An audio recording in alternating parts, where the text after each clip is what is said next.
Buenas tardes, profe. Bueno, este es mi video sobre el mapa mental que yo hice sobre la lectura que hicimos. Bueno, como principio, en el mapa nos da una pequeña introducción y nos habla sobre que los maestros somos personas que somos como más relacionadas con el tema más de la práctica que con la teoría, ya que se supone o se dice que la teoría son como ítems o objetivos que son demasiado inalcanzables o que tal vez no se pueden hacer en clase y que solamente se deben tomar como punto de referencia, solamente un punto de referencia para saber cómo dar la clase. Bueno, después nos hablan de primera, segunda y la lengua extranjera.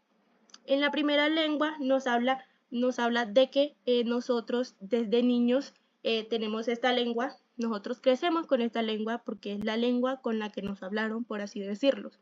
Entonces esta es nuestra lengua materna, LM. Después tenemos la segunda lengua y esta se aprende después de la lengua materna se aprende a la inmersia. Esto quiere decir que se aprende a través, por decirlo así, porque también la hablamos. No es como tal, ay, ya me es una segunda lengua ya, sino que nosotros hablamos esa lengua también y también discutimos con otras personas de nuestro entorno con esta lengua.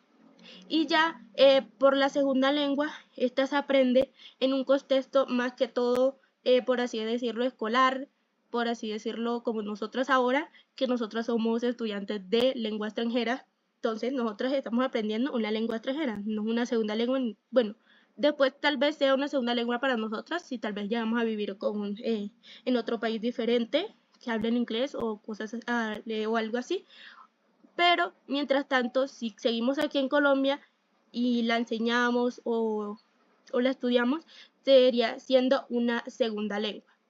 Después, este texto nos habla sobre el aprendizaje y la adquisición. Entonces, hablaba de que el aprendizaje puede ser consciente o inconsciente. Y esto genera como cambios en el comportamiento debido a lo que nosotros aprendemos o de nuestras propias experiencias. Esto puede ser formal, que se puede dar en las clases, así como nosotros, o informal, que podría ser en experiencias cotidianas, hablar con otras personas y esas cosas. Y esta es como una adquisición de conocimientos, habilidades, culturas y actitudes, valores que nosotros aprendemos sobre la lengua y esas cosas así. En la adquisición puede ser natural o inconsciente, pues esta es como más que todo como si fuera la lengua materna de nosotros. Pues es como que uno la aprende inconscientemente, uno aprende las cosas inconscientemente, no necesita como tanto esfuerzo por aprenderse esto. Pero más que todo está relacionado con la madurez y va desarrollándose, así como lo dice, con la madurez. Y es, como ya lo había dicho, similar eh, a la lengua que uno aprende desde que es un niño, a nuestra lengua materna. Y si es en un contexto de L2 o segunda lengua o LE, lengua extranjera, y es como si nosotros adquiriéramos esa lengua de manera inconsciente, o sea, normal, no tenemos tanto un proceso para aprender esa lengua. Después habla de unas teorías del aprendizaje y enseñanza de lengua extranjera. Y esta aborda más que todo teorías y enseñanza en la lengua extranjera, aplicaciones en la lengua extranjera. Y destaca que el aprendizaje puede ser visto o es visto como una formación de hábitos o adquisiciones de conocimientos a través de procesos internos y mentales que nosotros tenemos. De ahí, pues ahí se divide, habla sobre dos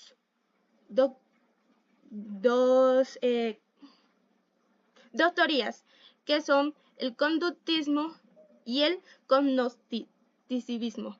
Que el conductivismo se centra en la conducta observable y medible, considerando que el aprendizaje es un concepto basado en estímulos y respuestas externas. Esto también se podría considerar castigo-premio, ya que nosotros como personas, o cuando estamos en el colegio, o cuando los niños están en el colegio, más que todo ellos no aprenden para saber en el futuro, sino que lo hacen más que todo por una nota. Entonces, si lo haces bien es un premio, pero si lo haces mal hay un castigo de por medio.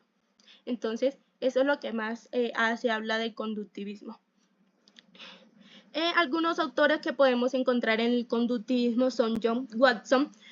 Y este buscaba como que, este creía que la psicología debía enfocarse en el objetivo de la conducta observable, en lugar de la conciencia o la mente.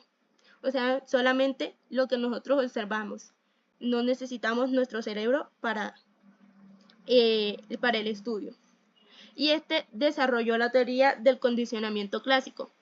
Y esta era como que decía que la conducta se aprende a través de asociación entre estímulo y respuesta. Eso quiere decir entre premio o castigo. Después tenemos a Skinner. Y hablábamos, después otro autor que hablaba en el conductismo es Skinner, que desarrolló la teoría del condicionamiento operante, que sostenía que la conducta se aprende a través del esfuerzo o de las secuencias de las acciones. En el cognitivismo,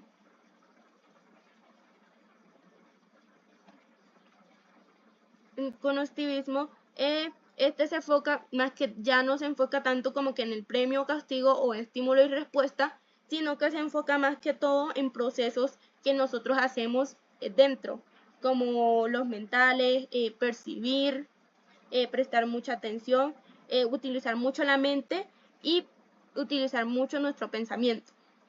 Un autor que hablaba sobre esto es Jean Piaget. Y creo que pues ya nosotros habíamos escuchado más que todo de Piaget hace mucho tiempo. Casi toda la carrera hemos escuchado de Piaget.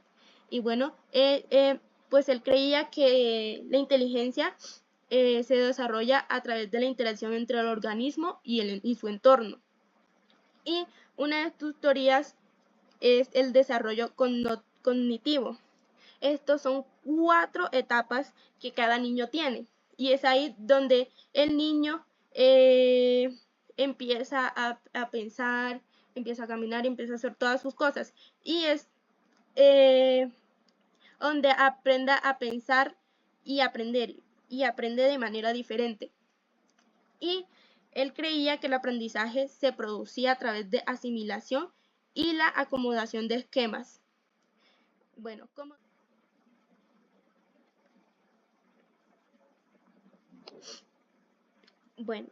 Como tal, lo que yo entendí del tema fue que como nosotros como personas o como estudiantes ahora mismo, no podemos dejar, por decirlo así, ahora que estamos aprendiendo una lengua nueva, la lengua extranjera, como que esperar aprenderla porque sí, porque no es fácil.